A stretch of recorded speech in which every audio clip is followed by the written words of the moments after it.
இப்போ இது மத்தியில் அழுகையும் பற்கடிப்பும் உள்ள இடம்னு ஆண்டவர் சொல்கிறார். அழுகை எப்போ வரும்?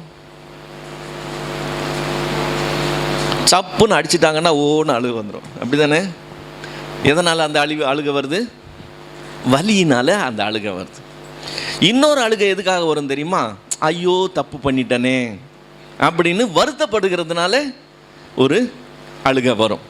இப்போது நான் தப்பு பண்ணி இங்கே வந்து மாட்டிக்கிட்டேனேன்ற ஒரு அழுகையும் இருக்குது. ஐயோ வேதனை தாங்க முடியலையேன்னு கதறலும் இருக்குது. பற்கடிப்புன்னா என்னது?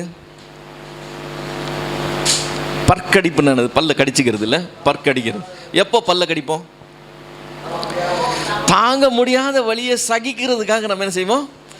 பல்ல கடிச்சிக்குவோம். ஊசி போடுறது பிடிக்கலைன்னா கூட டாக்டர்கிட்ட நம்ம பொறுமையை கடைப்பிடிக்கிறது. எப்படி கடைப்பிடிக்கிறோம்? கொஞ்சம் பல்ல கடிச்சிக்கோ, சின்ன ஊசி தான்னு சொல்லி அதை ஊசி போடுறாங்க.